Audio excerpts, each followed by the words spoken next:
주님과 제자들이 성전에서 나갈 때에 한 제자가 주님께 묻습니다. 주님 보시기에 이 돌들이 어떻습니까? 이 건물들은 또 어떻습니까? 이 제자가 물은 돌, 건물, 이건 다 성전을 가리키는 말입니다. 제자의 질문은 주님 보시기에 이 성전이 얼마나 아름답습니까? 단순히 이런 미적 감각을 물어보는 건 아니죠. 제자의 이 질문에는 유대인으로서의 자부심이 숨어 있습니다. 지금 제자가 가리키고 있는 이 성전은요, 주님 당시에 이 성전은 솔로몬의 성전이 아니죠. 또 귀환 후에, 바벨론 포로에서 귀환한 후에 지었던 스룹바벨의 성전도 아닙니다. 이 성전은 헤롯 성전이라고 불리웠습니다. 헤롯 대왕이 예수님 태어나시기 약 15년 전부터 짓기 시작한 성전입니다. 헤롯이 이 성전을 지은 게 하나님을 믿어서 그런 건 결코 아니에요. 헤롯은 이 성전 말고도 이방신들을 위한 여러 가지 건물들도 지었습니다. 헤롯이 이 성전을 지은 것은 자신이 통치하는 유대인들하고 원만한 관계를 유지하고 싶어서였습니다. 기원전 40년경에, 그러니까 이 성전을 짓기 약 20년 전에요, 헤롯에게 무슨 일이 있었냐? 유대인들이 자신들만의 국가를 만듭니다. 하스모니안이라는 왕조가 만들어졌는데 이들이 로마에 대항해서 전쟁을 벌여요.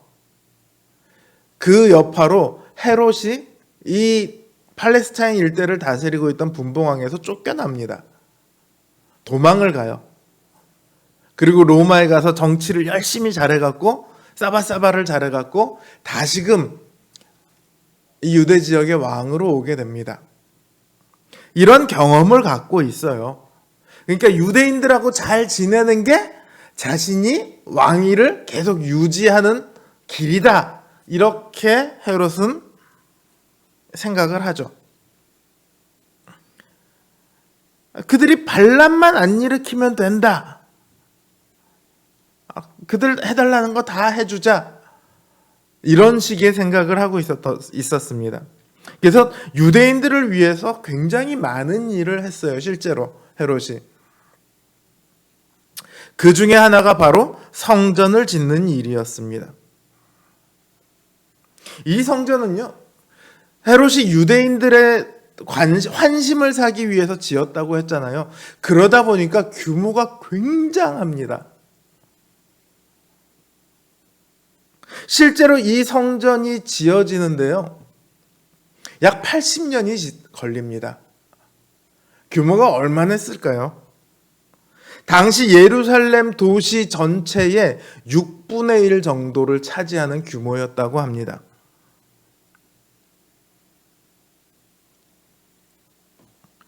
하나의 건물로 된 것도 아니고요, 여러 채의 건물이 있었고 그 사이사이에 여러 개의 뜰이 있었습니다.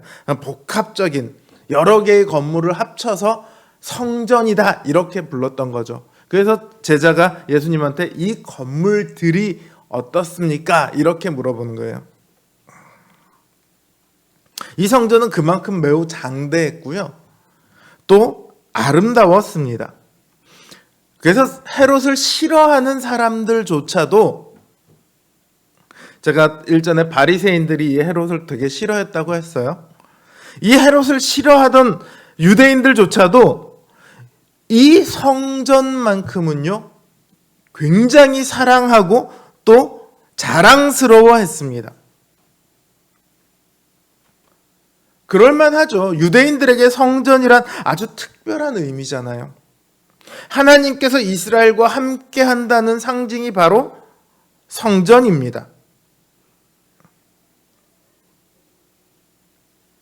반대로 성전이 파괴되면서 하나님과 이스라엘의 모든 관계는 다 깨져버렸습니다.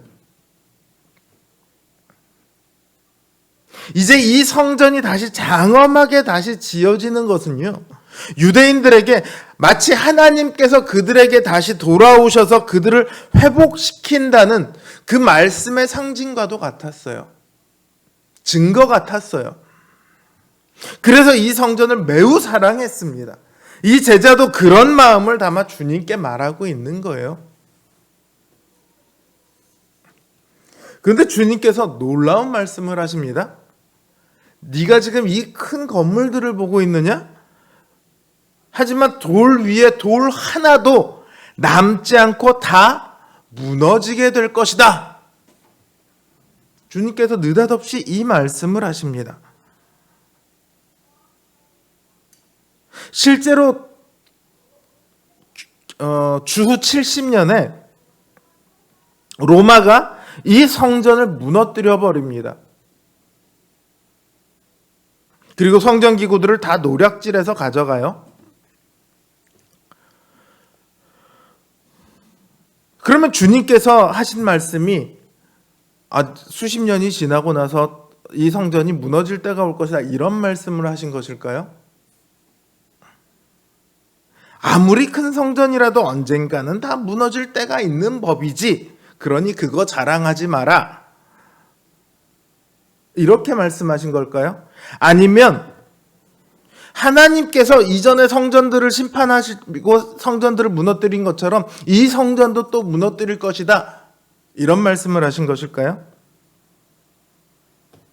제자가 지금 이 성전에 대해서 주님께 여쭙기 전에 바로 며칠 전에 주님께서는 그 성전에서 뭐라고 말씀하십니까? 만민의 기도하는 처소가 아니라 강도의 구렬이 되었다, 이렇게 말씀을 하셨어요. 성전이 백성들이 하나님을 향하여 기도하는 곳이 아니라 하나님이 그 백성들과 함께하는 장소가 아니라 누군가가 돈벌이하는 곳, 누군가가 다른 사람을 착취하는 곳, 이런 곳이 되어버렸죠.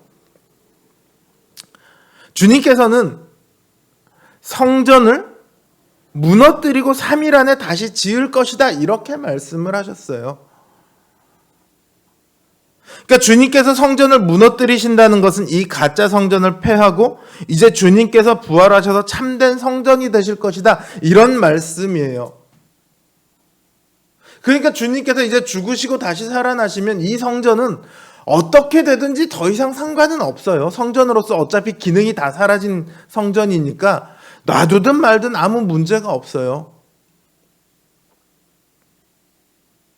그러니까 이 말씀은 성전에 대한 심판의 예언이 분명히 아닙니다. 그럼 무슨 말씀이냐? 이 13장 전체는 마지막 때에 대한 말씀이에요. 주님께서 이제 곧 죽으시고 부활하신 다음에 얼마간 제자들과 있다가 승천하셔야 합니다. 그러나 주님께서는 승천하시고 그걸로 끝나시는 것이 아니라 분명히 다시 오실 것이에요. 그 다시 오실 일에 대한 말씀을 지금 하고 계시는 거예요. 그러니까 주님의 지금 이 말씀은 단순히 예루살렘에 있는 그 헤롯 성전의 멸망만이 아니고요, 온 지구가, 온 우주가 다 멸망할 것에 대해서 말씀을 하시고 있습니다. 그러니까 주님께서 이 돌 위에 돌 하나도 남지 않게 될 것이라는 것은 단순히 이 성전만 그렇게 될 것이라는 것이 아니고 이 땅에 있는 모든 건축물들도 그렇게 될 거예요. 주님께서는 마지막 때에는 아무것도 남지 않을 것이다. 이 땅에 속한 것, 이 땅에 지어진 것, 이 땅에 쌓아놓은 것들은 아무리 그게 커 보이고 그게 대단해 보여도 단 하나도 흔적도 남지 않고 사라지게 될 것이다. 이걸 말씀하고 계시는 거예요. 마지막 때에 이 땅에 있던 우리의 흔적 중에 남을 수 있는 것은요,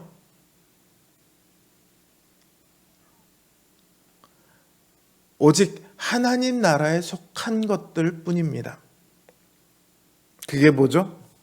믿음, 사랑, 소망, 헌신, 섬김, 인내, 충성, 용서. 하나님의 말씀이 신자의 마음에 싹을 틔워 결실을 맺어낸 것들, 그것만이 마지막 때에 남게 되어 있어요. 주님께서 너 뭐 어떻게 살았니라고 물어보실 때에 너 재산 얼마나 벌었니? 이거 물어보시겠어요? 너 얼마나 명예스러웠니? 이거 물어보시겠어요? 아니에요. 너 얼마나 사랑하며 살았니? 너 얼마나 믿음을 잘 지키며 살았니? 너 얼마나 남을 용서하며 살았니? 너 얼마나 남을 섬기며 살았니? 그걸 물어보신다고요. 우리는 흔히 이 땅에 있는 것들을 바라고 즐거워하고 그걸 자랑하지만 그것들은요, 하나도 남지 않게 될 것입니다. 주님의 심판대 앞에서 거론조차 되지 않아요. 교회건 성도건 그 바라는 것이 이 땅의 것들이라면 그건 하나도 남지 않게 되리라는 것을 알아야 합니다. 우리 교회 건물이 너무 좋아. 우리 본당 인테리어가 너무 예쁘게 됐어. 우리의 마음에 지금 당장 흡족할 수는 있지만 그건 그걸로 끝이에요. 조금 더 편하게 지낼 수는 있지만 그걸로 끝이에요.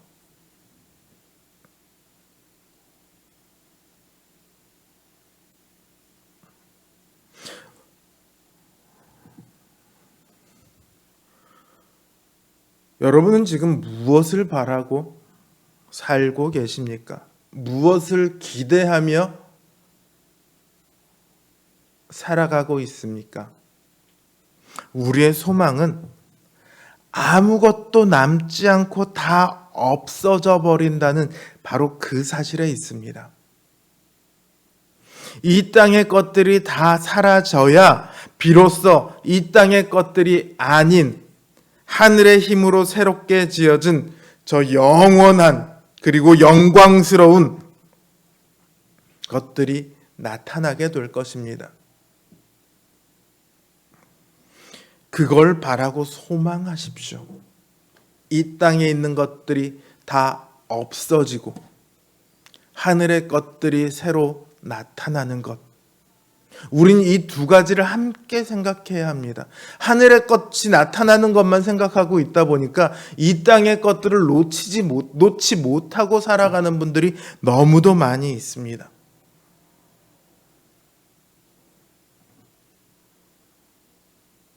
결코 그럴 수 없습니다. 우리 안에 심겨진 하나님의 말씀은 기필코 그 싹을 틔우고야 말 것입니다. 우리는 그 싹에 열심히 물을 주어야 합니다. 그 싹이 자라서 결실을 맺도록 열심히 노력해야 합니다. 주님께서 너 무엇을 가지고 왔니? 내보일 게 무언가는 있어야 하지 않겠습니까? 썩어 없어질 것들. 우리는 이 땅에 있는 것들이 다 썩어 없어지기를 바라야 합니다. 안 그러면 우리의 신앙생활이 허무한 인생이 되고 마는 거예요.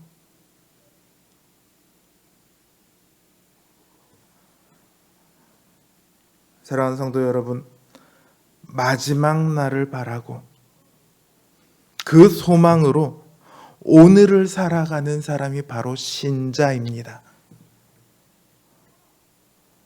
신자로 그 믿음을 가지고 소망 가운데 살아가며 우리 안에 결실을 맺어가는 저 여러분 되시기를 주님의 이름으로 기원합니다.